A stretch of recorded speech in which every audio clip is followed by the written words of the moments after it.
What's your name and where are you from? So Jack McGraw originally from Victoria, but moved up here at 18 years old to Brisbane, Queensland, and studied at the University of Queensland. Yeah. So what's your major and what do you want to achieve when you graduate? So I studied geotechnical engineering with also a bit of mining engineering too, so geotech mining and such. And when I graduate, I'd ideally like to go on as a geotechnical engineer into the mining industry, and also maybe do a bit of like mining engineering, so drill and blast type stuff, but primarily as a geotechnical, yeah. I think mining this industry is very special. Maybe only in Australia have this kind of industry. Mining is the lifeblood of the Australian economy. It contributes to about a bit more than 15% of our total GDP. The next biggest industry is healthcare, which is around 10 or 11% of GDP.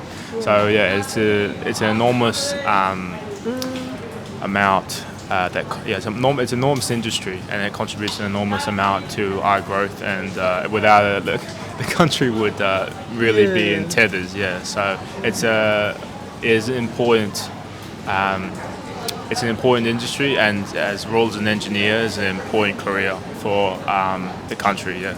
So maybe around how much salary can you get after you get a mining engineering job? So this is where it becomes interesting, because mining engineering is a very good career, like salary-wise. Also lifestyle, if you can get a good roster, so a swing, they call it. It is very dependent upon like what you do as well and where you work. For example, like what commodity, is it coal, is it nickel, is it steel, is it copper? That's dependent, because they'll show how much your bonus is per year. And then also as well where you work as well. So in Queensland they pay a little bit less versus WA. WA has the best salary. Also as well, if you work in an open pit mine or underground mine, underground is more expensive because it's higher risk. And as well as the swing that you're on, so like your FIFO roster, you work in 2 weeks on, 2 weeks off, 2 weeks on, 1 week off, 7 days on, 7 days off, or 8 days on, 6 days off, 4 days on, 3 days off. Very dependent upon that. Also with the FIFO swing, are you residential? Are you FIFO primarily? And also finally, like, what is your role too? So if you're a trade versus if you're a technical role like an engineer, and also like where are you as an engineer? Like, are you a graduate engineer or are you like a mid-level engineer? Depends. So I'll give you probably the best answer. Competitively right now, you're looking at a base salary of about, in Queensland, probably about 100,000 to 110,000. And then if you work FIFO on top of that, you're probably going to get on your base about anywhere from 10 to 15%. So we'll go and be generous and say 100,000 on top of that. 100,000 base, I should say, on top of that with a 10 to 15%. Let's go be conservative, say 10%, so that's 10,000 more, so 120,000. Then as well, you also will get a site.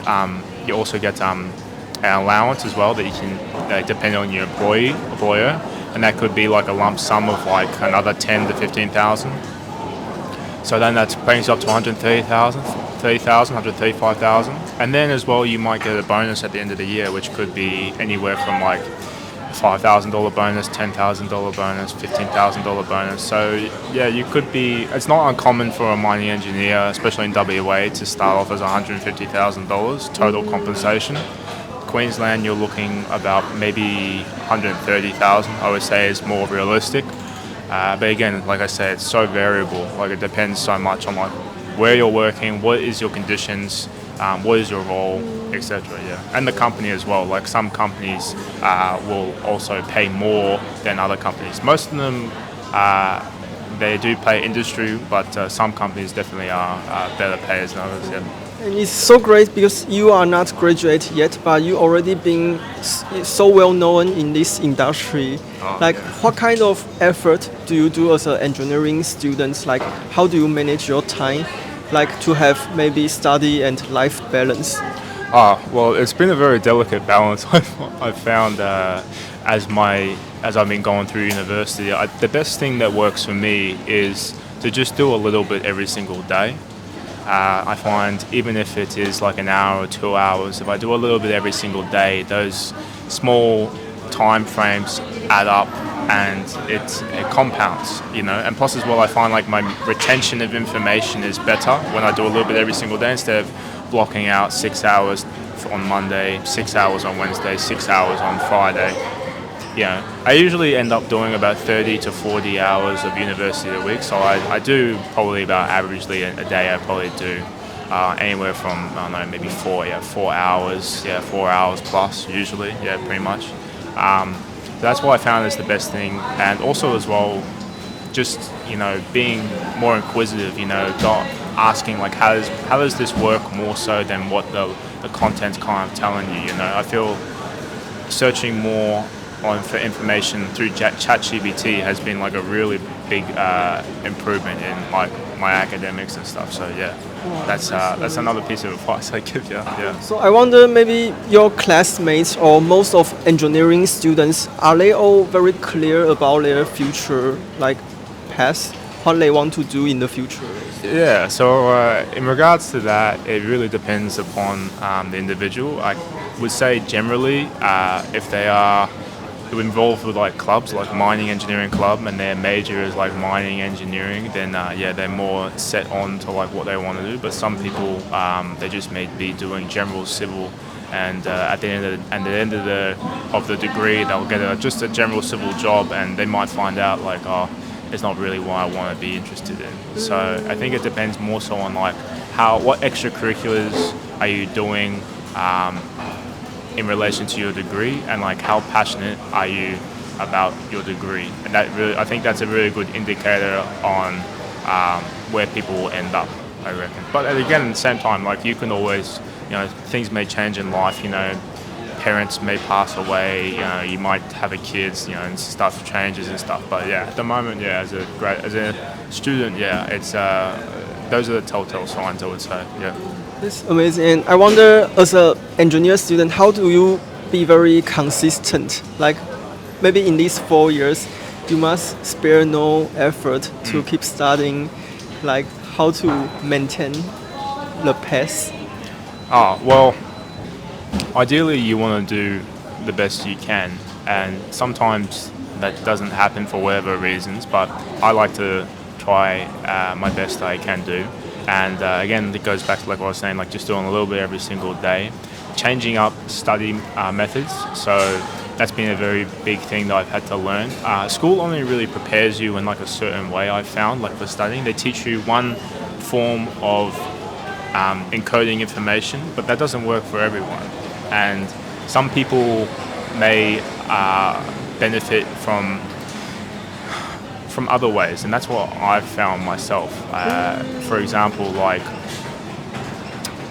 if I can think off the top of my head, instead of, I can tell for when I was doing assessments and stuff like that, instead of just keep doing and continuously doing problems, I would be able to do the problem, but my fluency with the problem wouldn't be as good as I want if there was like something that they changed in the problem that wasn't similar to all the practice problems I've done. So what I would do would be, I would write out the individual steps, but like not just like calculate this, calculate that. I would like meticulously in detail. This is the formula you need to get. When you have this value, you need to get this, this, this, and this, and this, like very meticulously.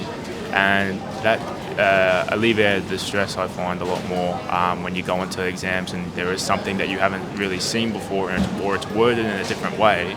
You follow this and you follow this pattern, this checklist, and I found like it's very reassuring. So that's one of the methods I've done, as well as just, you know, studying a little bit every single day helps, you know, retain information better. Those. I mean, there's other ways, but I probably take 10 minutes to talk about it, you know. So yeah. I see, yeah. Thank you so much. Yeah, you definitely will be so successful in the future. I can tell. Yeah, I really appreciate that. Yeah, thank you so much. Yeah, thank you.